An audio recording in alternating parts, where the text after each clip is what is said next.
오늘 하나님의 말씀은 사무엘상 18장 17절로 30절 말씀입니다. 승승장구하는 다윗 때 쇠락하는 사울. 이 큰 주제는 여기가 그런 거예요. 그래서 다윗 때 사울. 다윗은 계속해서 승승장구해서 올라가는데 이에 비해 오히려 사울은 이미 하나님께서 버리신 일이 즉각적으로 일어나지 아니하고 시간을 두면서 점차적으로 이루어져 가는 것을 봐요. 그래서 쇠락하고 쇠퇴하는 사울입니다. 사울 왕을 보면서 우리는 세상 사람들의 그 모습을 갖다가 여기서 살펴볼 수가 있어요. 그리스도인들이 이 이야기를 통해서 세상 사람들이 어떠한 사람들인가 하는 것을, 심지어 믿는 자들도 시험에 들면 세상 사람의 모습과 다를 바가 없다 하는 것, 그런 모습들을 우리가 여기서 살펴보면서 큰 지혜와 분별력을 지닐 수 있습니다. 사실 사울왕은 골리앗을 물리치는 사람에게 세 가지 상급을 준다고 우리가 앞서 이야기를 보면 선언을 했고 굳게 약속을 했어요. 즉 사무엘상 17장 25절 그 부분을 보면 첫째로 왕의 사위로 삼는다고 그랬어요. 그리고 둘째로 많은 재물을 준다고 그랬습니다. 그리고 셋째로 그 집안의 세금도 면제해 준다고 선포하고 아주 확실하게 이야기를 했던 거예요. 그런데 오늘 이르기까지 사울왕은 골리앗을 물리친 다윗에게 아직도 자신의 딸을 주어서 사위로 삼고 있지 않아요. 우리가 이런 말을 보면 뭐라고 그러냐면 이런 현상을, 이런 일을 보고 흔히 이제 화장실 갈 때 하고 나올 때 사람 마음이 다르다, 이런 이야기를 하죠. 이게 우리가 살아본 경험에 의해도 사람들이란 어떠냐면 큰 공경을 이제 처하게 되면, 큰 공경에 처하게 되면 막 그냥 이렇게 엄청나게 큰 포상을 준다고 선포하고, 그리고 그걸 꼭 그렇게 한다고 막 맹세하기까지 해요. 그러면서 그 어려움을 벗어날 사람을 갖다가 이제 이렇게 공개적으로 막 이렇게 모으고 막 이러죠. 근데 사람들이 그게 그렇게 쉬운 일이 아니라는 거죠. 그 공경을 벗어나는 일이. 그렇기 때문에 여기 이 이스라엘 여기 앞에서 벌어진 일들도 아무도 나서지 않고 40일 동안이나 그 일이 갔다 이 말이에요. 그래서 어떤 사람들이 이제 목숨을 걸고, 이건 거의 뭐 목숨을 걸어도 안 되는 경우가 많은 건데 어쨌든 그렇게 해서 공경을 벗어나게 해줬다 이 말이에요. 그러면 실제로 그 약속을 충실하게 이행하느냐? 생각보다 그런 일들이 그렇게 많지 않다는 걸 우리는 알 수가 있습니다.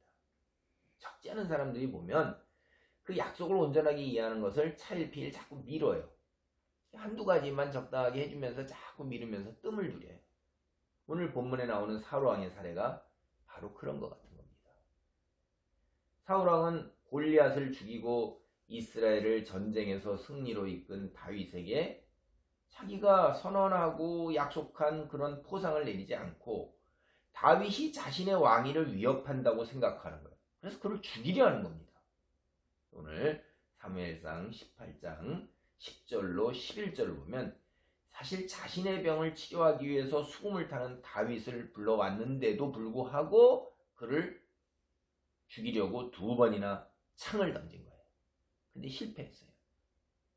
그래서 거기서 이 다윗이 보통 사람이 아니구나 라는 걸 또다시 깨달았는데, 그래서 깨달았으면 하나님 앞에 나와야 되는데 이게 자기 생각에 자기 의지에 세상에 왕이 지키고자 하는 것에 완전히 갇혀버린 거예요. 그 탐욕에. 이미 하나님으로부터 버림을 받았고 내 나라를 떼어서 다른 사람에게 준다 하는 사무엘의 선언을 들었음에도 불구하고 어떻게든지 자기가 할 수 있는 노력으로 지키고자 하는 것입니다. 그래서 이제 또다시 이제 미인계를 사용해서 다윗을 죽이려고 술수를 부리는 거예요. 이런 미인계는 우리 아주 흔하게 잘 나오는 이야기죠. 다 알면서도 넘어가는 게 인간이에요. 사무엘상 18장 17절입니다.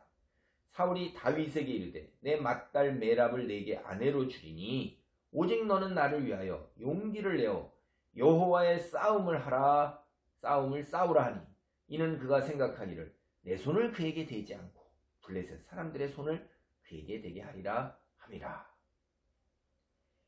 앞서 말씀드린 것처럼 골리앗을 죽인 포상으로 다윗을 당연히 자신의 사위를 삼아야 하는 거예요. 그렇죠? 우리는 그거 다 알아요. 그런데도 불구하고 사울은 여전히 다윗에게 딸 메랍을 줄 터이니 여호와의 싸움을 싸우라 이렇게 권하는 거예요. 참으로 비열하기 짝이 없는 거죠. 뒤에 읽어보면 더 비열한 치졸한 거 우리가 다시 한번 합니다. 또다시 조건을 내걸고 권하고 그 다음에 거기다가 또 여호와의 싸움이라고 하나님을 갖다가 표면적으로 내세우고 있다 이 말이에요. 여러분 여기서 이제 제가 먼저 말씀드릴 건 여호와의 싸움이다 하는 이야기예요.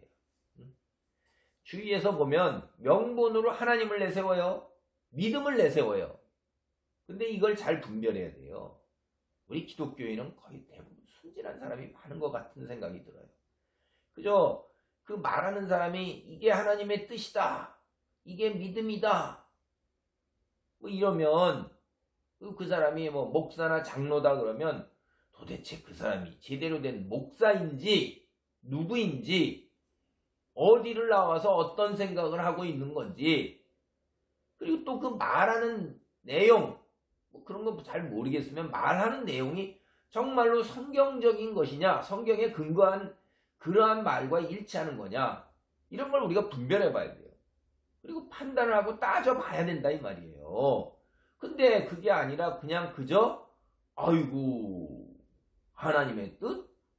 믿음? 아이고 하나님의 사람? 목사? 뭐 이래가지고 그냥 덥석 그대로 수용하는 거예요. 여러분 신학교가 얼마나 많아요. 하나님을 믿는 하나님의 사람을 길러내는 것으로 그렇게 하는 신학교가 정식으로 된 신학교들도요. 자유주의로 갖고 하나님이 있질 않아요. 자기중심이에요. 성경을 연구해가지고 그거를 어둠의 세력과 악한 자들로 이끄는 그렇게 나와가지고 목사네 하고 오는 사람들이 세상에 널려 있어요. 널려 있어요. 그리고 교회에 부설된 신학교 뭐 어디 건물 하나 이런 거 방구석 같은 거 하나 가지고선 길러내는 신학교가 제대로 공부해서 제대로 길러내는 사람보다도 비교도 할 수 없이 10배, 20배 더 많을 겁니다. 심지어는 목사를 갖다가 앞으로 될 거라고 목사를 갖다가 자격증을 미리 주는 몇 달 다니지도 않았는데 뭐 예전에 제가 신문에 보니까 뭐 온갖 뭐 이렇게 갖고 분열을 강탈하고 다 그렇게 했던 그 대전 이런데 계룡산 이런데 뭐 교회 세우고 그런데 신학교 목사 제대로 나오지도 않았는데 목사 자격증을 교단에서 미리 줬어요. 이런 여러분 목사 장로 기독교 믿음 뭐 이런 거 내세운다고 그냥 아이고 덥석 여러분이 순진한 거예요. 어둠의 세력이 바로 이렇게 교묘하게 파고든다 이 말이에요. 그래서 예수님이 일찍이 걱정을 하신 거예요. 양의 탈을 쓴 늑대 이리 조심하라 이렇게 말씀하시는 겁니다. 사울도 뭐라고 그래요? 하나님의 싸움을 싸우라. 근데 사울을 보세요. 하나님의 사람입니까? 하나님을 알기는 알아요. 양의 탈을 쓴 늑대하고 똑같은 겁니다. 왕은 뭐냐면 백성을 보호해야 되는 거예요. 근데 자기 밑에 있는 부하를 사지로 몰아놓고 있는데 이게 왕이 할 일이냐 이 말이에요. 그리고 그 말이 뭐예요? 하나님의 싸움이라 이렇게 겉으로 포장한 거예요. 그러면서 속으로는 뭐래요? 자신을 죽이는데 내 손에 피를 묻히지 않고 블레셋 이방인을 통해서 다윗을 죽이려 하는 겁니다. 제가 다시 말씀드려요. 오늘 우리가 사는 시대에 정보화 시대에 사이버 시대에 진리를 분별하기가 굉장히 더 어려운 세상이 된 거예요. 교묘하기 짝이 없어요. 인터넷을 봐도 유튜브를 봐도 온갖 정보가 흘러넘칩니다. 무엇이 참이고 무엇이 거짓인지 분별할 수 있는 기준을 찾기가 그렇게 어려워요. 심지어 기독교와 연관된 이런 설교, 뭐 기도, 뭐 은혜 집회, 뭐 차고 넘쳐요. 차고 여기에 물질주의도 차고 들어왔어요. 신유와 은사도 차고 들어왔어요. 따라하면 다 되는 뭐 물질도 받고 병도 고쳐간다는 기도, 따라하는 기도 뭐 이런 것도 있고 그래요. 기가 막히게. 그렇게 기도해서 따라해서 뭐 그렇게 되면 뭐 형통하고 물질 받고 치유받고 뭐 귀신 물러가고 뭐 아유 참 기가 막힙니다. 근데 조회수를 보면 어마어마해요. 물론 그것을 다 믿지는 않지만은 제가 하는 말의 요지는 이거예요. 친정 하나님의 말씀을 전하면서 성경에 근거한 하나님의 말씀을 전하면서 빛의 자녀로 살아가는 데 도움을 주고 하나님의 말씀의 그 방향, 바른 방향으로 이끌고자 하는 거냐, 혹은 자기의 이름을 내고 조회수를 늘리고 그래서 사익을 추구하는 거냐, 이런 거를 잘 분별해 보라 이 말이에요. 이게 과연 성경을 제대로 알고 하나님 말씀을 제대로 알고 제대로 되는 목사님들의 설교 말씀 듣고서 그런 걸 따져보고 근거하고 여러분 머리로 판단하고 따져봐야 돼요. 국어 배웠잖아요. 성경에서 말하는 문맥, 앞뒤 문맥에서 성경이 무엇을 전하고자 하는 거 여러분 다 따질 수 있어요. 성경 그런 거 못하도록 하나님께서 비비고 하는 거 아닙니다. 물론 어려운 부분은 몰라요. 우리 인간도 아무리 공부를 했어도 모르는 부분은 모르는 겁니다. 그러나 무엇일 거라고 생각 정도는 해볼 수가 있기 때문에 여러 가지 생각을 해보는 경우가 나올 때, 그럴 때도 자기가 하나님의 큰 뜻이 뭐예요? 인간을 갖다가 하나님과 같이 거룩한 성품의 자리에 일으켜 놓는 거고 세상의 것을 취하는 게 아니에요. 그걸 기준으로, 큰 기준으로 보면 여러분이 눈이 띄고 분별력이 생길 수 있습니다. 판별을 해보시기 바랍니다. 사무엘상 18장 18절로부터 29절 여기까지 큰 단락의 이야기가 이제 다윗을 죽이려는 사울의 계략이 계속해서 실패로 돌아가고 다윗은 그것을 통해서 더 승승장구하게 되는 그런 내용이에요. 다시 돌아와서 딸 메랍을 줄 터이니 여호와의 싸움을 싸우라, 이런 사울이 이제 제의를 하는 거예요. 권고를 하는데 다윗은 진심으로 겸손하게 그것을 거절합니다. 그럼 우리가 알죠. 왕의 사위가 되는 것이 얼마나 큰 일입니까? 응? 왕의 사위가 된다는 게 그게 보통 일이 아니잖아요. 그래서 자신은 가난하고 천한 사람이다, 신분이 거기에 걸맞지 않는다, 분수를 아는 거예요. 과욕을 부리지 않는 겁니다. 그런데 이제 다윗은 사실은 우리가 본문을 잘 보면, 제가 성경 보는 걸 한번 보세요. 사울이 원한 대로 블레셋과 전쟁을 해서 승리를 거둔 거예요. 왜냐하면 19절을 한번 보세요. 19절. 사울이 다윗에게 메랍을 주어야 할 때에, 그러면 사울이 내건 조건, 그 조건을 충족했다는 걸 우리가 알 수 있어요. 근데 주지 않고 다른 사람에게 주었다 하는 이야기가 19절에 나오고 있습니다.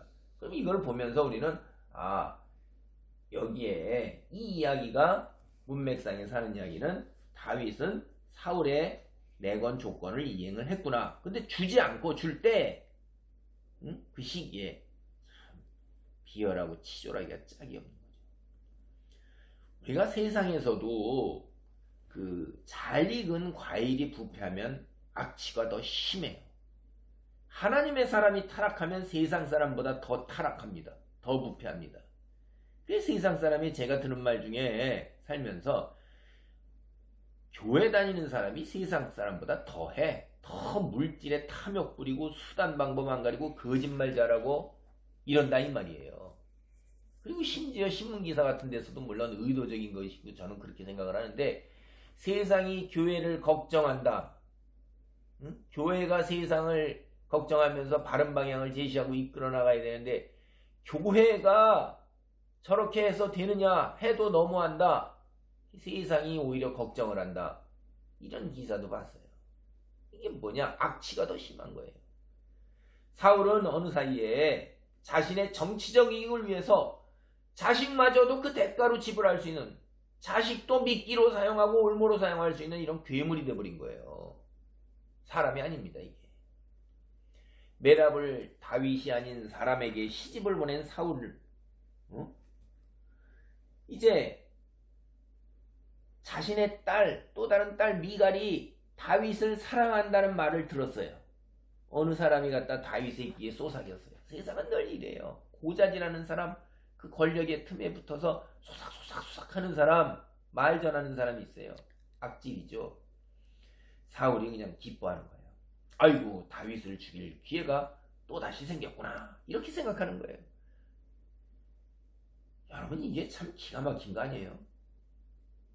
응? 근데 다윗은 또 이런 이야기를 들으니까 왕의 사이가 될 기회가 생겼다, 이렇게 기뻐하는 거예요. 같은 일을 놓고 기뻐하는데 서로 다른 생각으로 기뻐하는 거예요. 응? 미갈이 다윗을 좋아한다는 그 사실, 그걸로 사울은 사울대로 다윗을 죽이려는 것에 기쁘고, 다윗은 이제 왕의 사이가 될 기회가 또 다르게 생겼구나, 우선 기뻐하고 서로 다른 이유로 기뻐하는 거예요. 사무엘상 18장 20절로 21절입니다. 사울의 딸 미갈이 다윗을 사랑하며 어떤 사람이 사울에게 알린지라 사울이 그 일을 좋게 여겨 스스로 이르되 내가 딸을 그에게 주어서 그에게 올무가 되게 하고 블레셋 사람의 손으로 그를 치게 하리라. 이에 사울이 다윗에게 이르되 내가 오늘 다시 내 사위가 되리라 하니라. 이게 그 사울 옆에 있으니까 계속해서 죽을 때까지 계략을 부릴 거예요. 이게 세상에 악한이 이런 거예요. 목적을 이룰 때까지 그냥 또다시 딸을 이용해서 다윗을 죽이려는 계략을 꾸미는데, 정적을 죽이고자 하는 잘못된 열망, 그 편견, 거기에 꽂혀서 다윗이 정말 이제 죽는다 생각해 보세요. 미갈, 평생 동안 사랑하는 사람을 아버지가 죽였다는 건 큰 상처를 안고 살아가야 되는데, 그런 건 생각에 미치지가 못하는 거예요. 그게 눈에 차지가 않는 겁니다. 딸의 인생과 미래의 삶에 대해서의 눈꼽만큼도 생각이 미치지가 않는 거예요. 세상에서 상식적으로 우리가 흔히 알 수 있는 부모와 자식 사이의 인륜마저도 발로 차버린, 그저 왕위를 지키는 데에 괴물이 되어버린 거예요. 우리는 역사에서 이런 괴물이 된 사람들을 많이 봅니다. 부모 자식 간의 도리도 저버리고 형제 간의 도리도 저버리고 왕위를 차지하기 위해서 피비린내나는 살육, 전쟁을 벌인 일들이 역사에 동서양을 막론하고 심심찮게 나오고 있는 걸 우리는 알고 있어요. 괴물이죠. 오늘날도 이제 결혼을 하려면 어떤 종교나 어떤 지역에서는 지창금이라는 명목으로 돈을 지불해야 돼요. 그런 풍속이 아직도 있습니다. 여전히 있어요. 그래서 마찬가지 고대 가나안 풍습에 따르면 남자가 결혼을 하려면 장인이 될 사람에게 여자의 몸값을 지불해야 돼요. 이게 우리가 창세기 34장 12절이나 출애굽기 22장 16절 이하에서 이제 그런 풍습 좀 살펴볼 수가 있어요. 사울이 다윗을 뭐라고 이제 유혹을 하냐면, 혼수자금, 시창금 다른 거 바라지 않는다. 블레셋 남자 100명 죽여라. 근데 너 그 증거 가져와라. 이렇게 하는 거예요. 갖고 신하들을 해서 살살살 꼬드겨갖고 신하들로 하여금 가서 다시 전하게 하는 거예요. 중간에서 이런 말 전하고 왔다 갔다 하는 게 이게 참 신하된 입장에서 참 어쩔 수 없지만 참 별로 좋은 모양이 아닙니다. 그리고 또다시 블레셋 사람이 다윗을 죽여주기를 바라는 거예요. 인간의 계획대로 됩니까? 안 됩니다. 사울의 기대와 달리 다윗은 마감 시간에, 이제 이때 딱 정한 기한에 블레셋 사람을 100명이라고 하는데 200명이나 죽였어요. 그리고 포피를 가져왔어요. 사울이 다윗을 죽이려고 꾸미는 모든 음모는 보면은 다윗에게 새로운 기회가 되어버려요. 그러니까 다윗의 입장에서는 한번 생각해보세요. 여기도 사울이 이제 올무를 놨어요. 그래서 블레셋 사람을 죽여라 이렇게 했대. 그가 훗날 왕이 되었을 때 자기가 싸워야 하는 적이 누구냐면 블레셋이에요. 그거를 왕이 되기 전에 미리미리 제거해 나가고 있다 이 말이에요. 그러면서 동시에 사울 왕의 사이가 될 수 있는 기회가 돼요. 이게 세상 말로 보면 우리가 흔히 일석이조예요. 이게 인간은 자기 생각에서 사울은 다윗을 죽이고자 하지만 오히려 다윗에게 유익하게 되고 하나님의 은혜가 되는 그런 기회를 자꾸 제공을 하고 있는 거예요. 하나님은 악행조차도, 악한 계략조차도 이렇게 바꾸어서 축복의 통로로 사용해 가시는 분이십니다.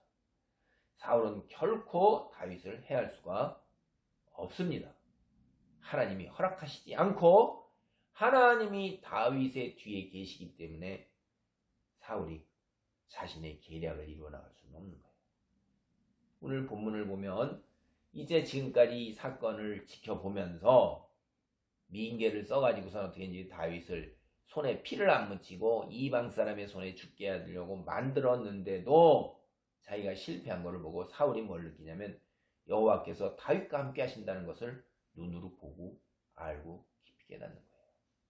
사무엘상 18장 28절로 29절입니다.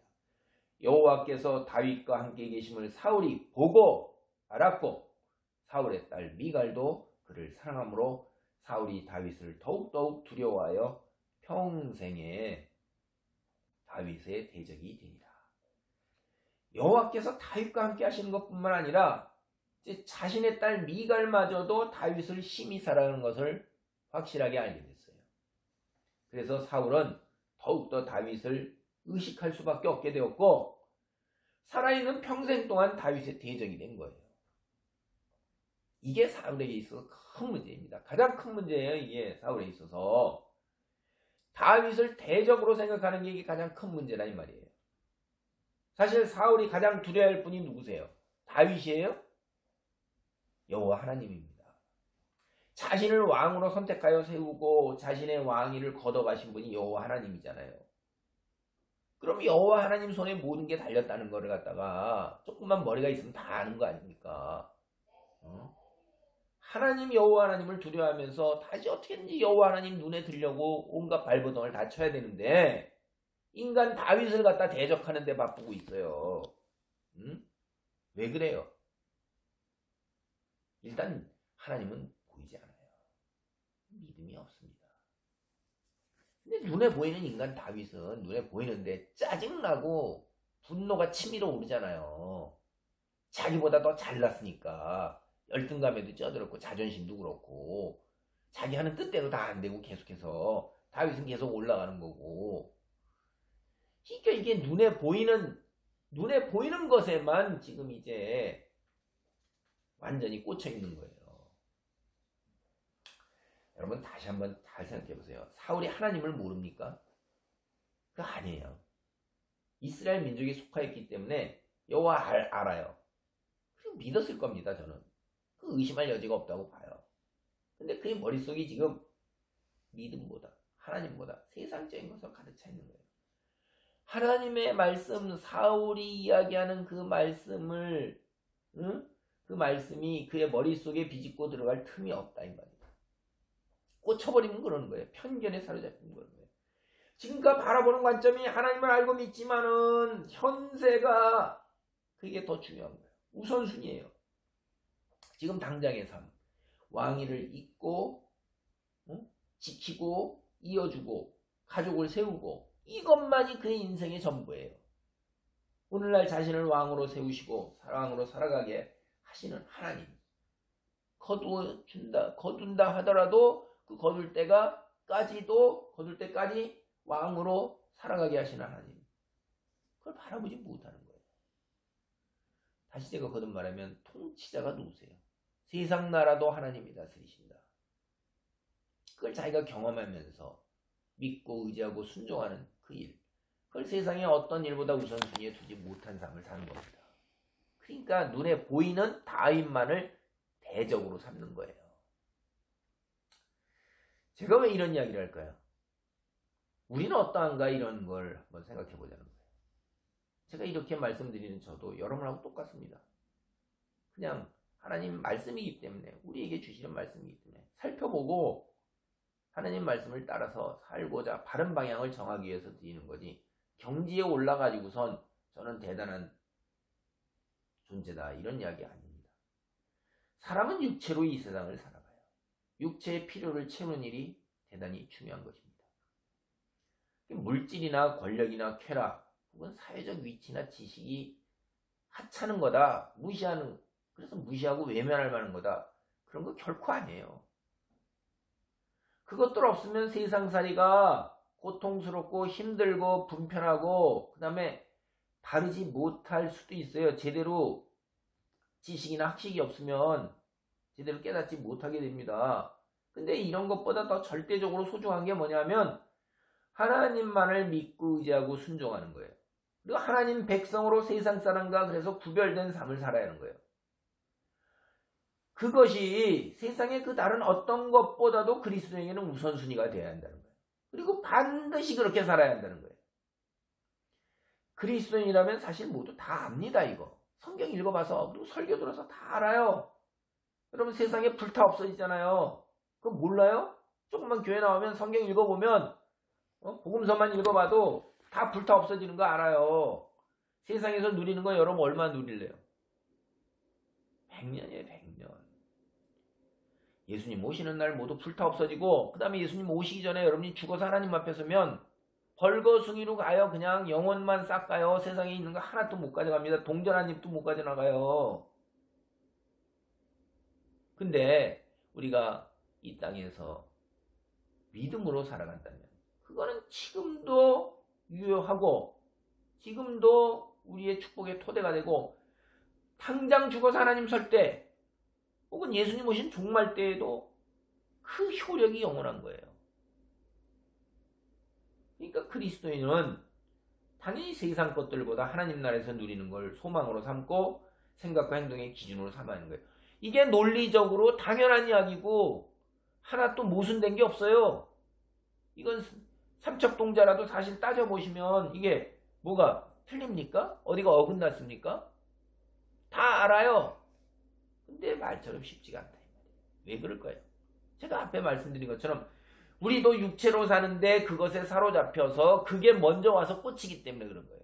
그러니까 그렇게 하지 않기 위해서 늘 말씀 읽고 기도하고 예배하고 같이 모여서 믿는 이들끼리 말씀을 나누고 위로하고 인정하고 서로 지켜 세우고 믿음 안에 거할 수 있도록 서로를 확인하고 이렇게 해서 그런 울타리를 쳐야 되는 거예요. 그렇지 않으면 홀가닥 눈에 보이는 것에 그냥 당장 국한되고 지금 당장 아프고 지금 당장 배고프고 춥고 불편하고 그러잖아요. 지금 당장 무시를 당하고 조롱받고 이러잖아요.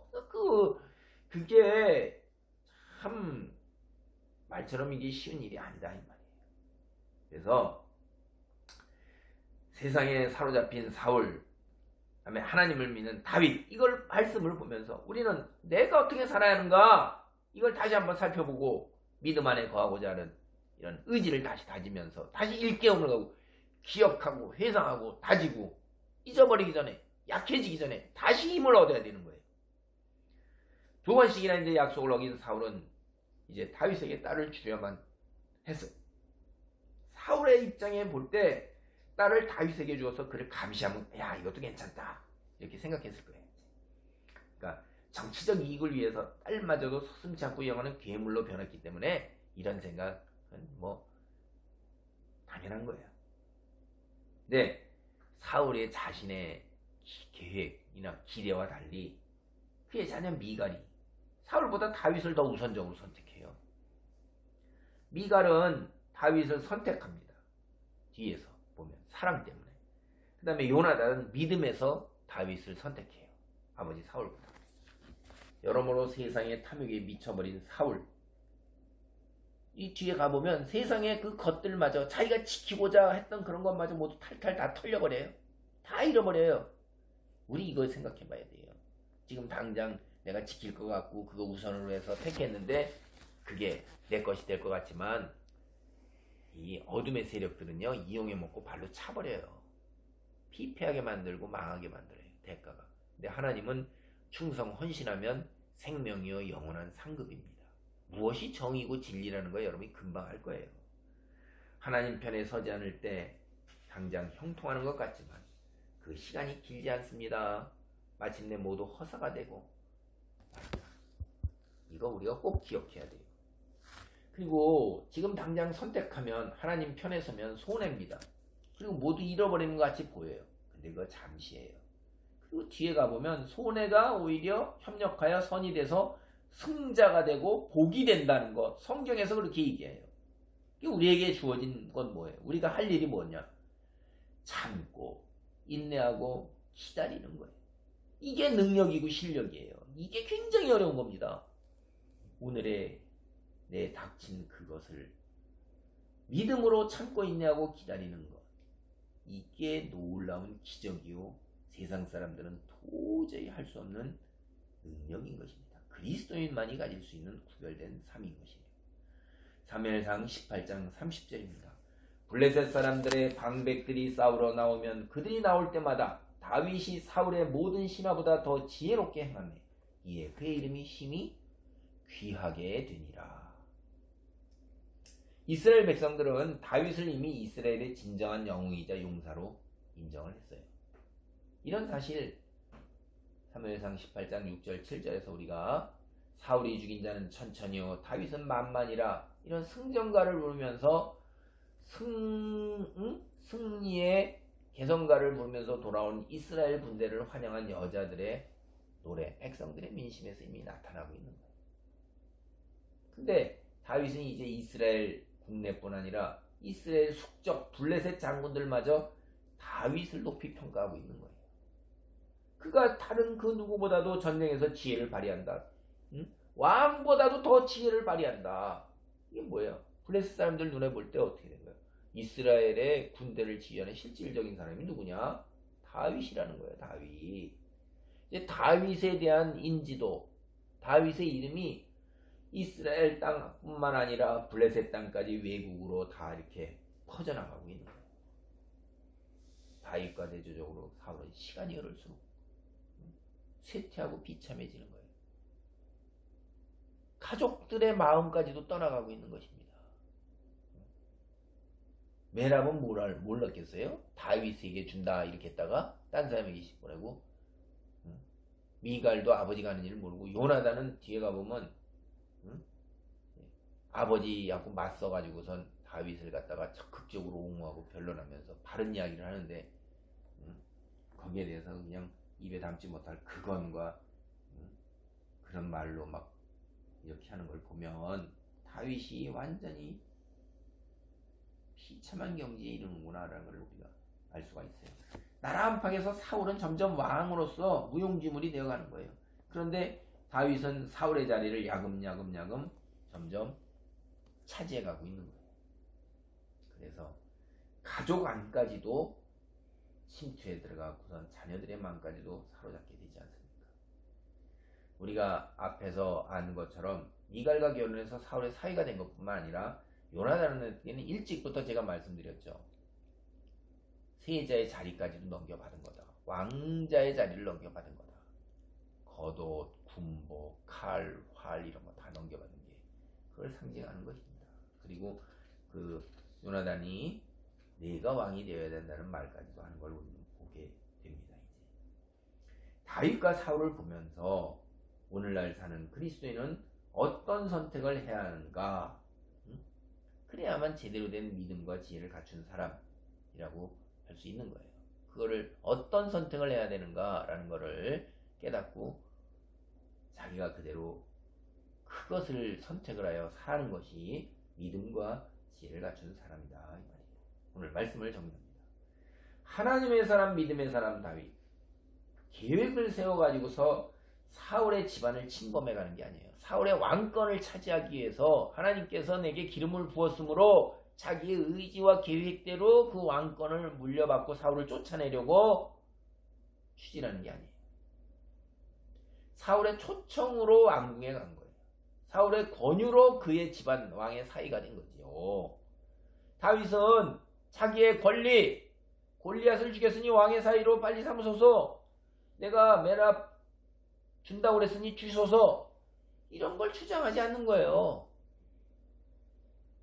요구하지 않는 거예요.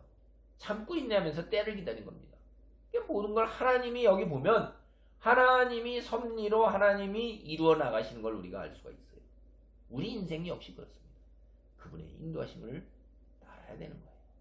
우리도 역시 주장과 권리를 내세우기보다는 하나님만을 철저하게 믿고 의지하고 순종하고, 그러면서 참고 때를 기다려야 하는 거예요. 교회 공동체와 가족 공동체 안에서도 그래야 되는 것입니다. 권리를 주장하고 자기를 내세우는 이거는 그리스도인의 모습이 아니에요. 하나님께 맡기고 참고 때를 기다리는 실력자, 능력자가 되시기 바랍니다. 하나님께서 꼭 축복하시고 은혜를 베푸실 것입니다. 아멘. 기도하시겠습니다. 할렐루야. 하나님 감사합니다. 말은 쉽지만, 지식으로는 쉽지만 실제로 하나님 믿고 의지하고 순종하며 내가 때를 기다리고 참고 인내하는 거 참으로 어렵습니다. 불가능합니다. 하나님 능력을 더 입혀 주시옵소서. 성령이 함께하여 주시고 주님이 저를 보호하사 세상이 나를 유혹하고 세상이 나를 향한 올무와 함정을 다 피해가며 하나님의 사람으로 우뚝 설 수 있도록 축복하여 주시옵소서. 예수님의 이름으로 기도하옵나이다. 아멘.